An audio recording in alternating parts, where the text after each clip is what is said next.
Canada's deficit is through the roof, the debt an unsurmountable mountain, but does anyone care in the middle of a pandemic?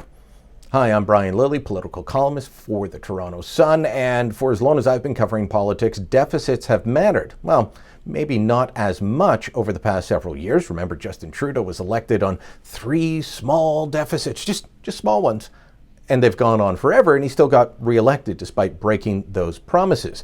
With a fiscal update coming next week, does it make sense for the Conservatives to go on the issue of deficit spending and trying to control spending in the middle of a pandemic? Want to bring in Jeff Ballingall. He is the founder of Mobilize Media, the man behind places like Ontario Proud and Canada Proud, joins me now. And Jeff, this is a tough one for Conservatives.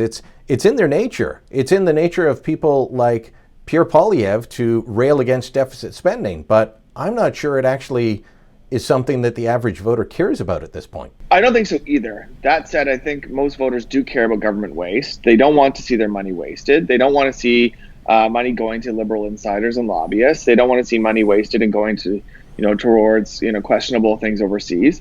So that's what, if I were the Conservatives, that's what I would focus on. I do think, because I think most people realize there's no such thing as a free lunch.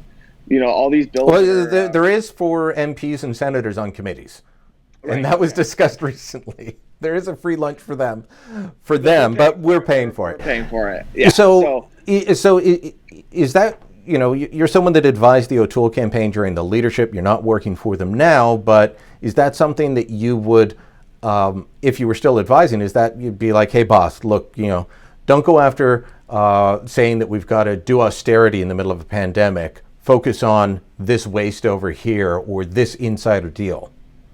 Yeah, I'd also focus on the efficiency. I mean, right now, I think people deserve help. No one wants to see the small business owner go under.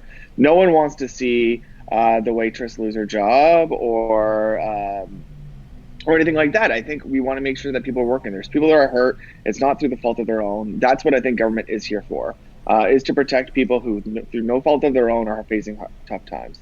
I think that's a great thing we have as a society, and I think that's what government spending should be doing. And we're in a pandemic, and it's like if we're in a war, you have to spend money during a war, and it's a national crisis. That said, it behooves the Conservatives to point out government failures, where government money is being wasted, or where money is being questionably spent in an ethical manner. And certainly, with this Liberal government, we're not seeing we're seeing lots of opportunities. We're seeing waste from them and and corruption from them. And I think it behooves the O'Toole people to point that out on a regular basis.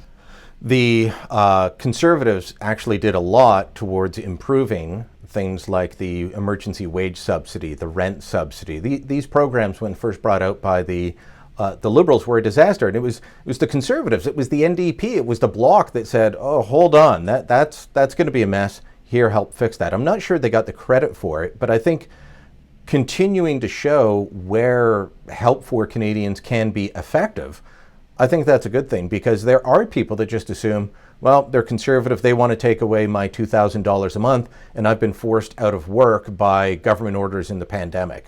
It may not be true, but that will be the way some people think. And I think there's certain times too where you have to put political games aside. I think you don't always want to be partisan, as much as it's tough for some people in politics to put their partisanship aside.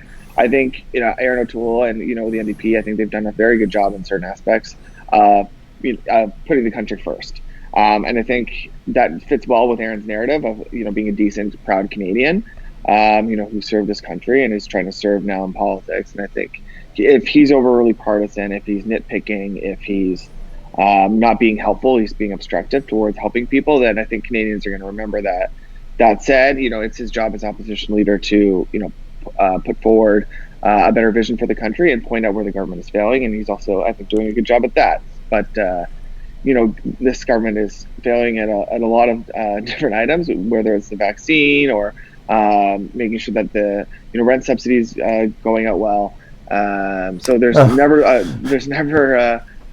a day where this government doesn't seem to be doing something badly. So there's lots of opportunity for the opposition to point out their failures. There was just a story the other day about a loan program for businesses that were struggling during the pandemic, and they hired more consultants than loans were given out to companies. They gave out 2 loans. They hired more consultants. So there's a great example. Jeff, thanks for the time, and we'll chat again soon. Awesome. Thank you so much.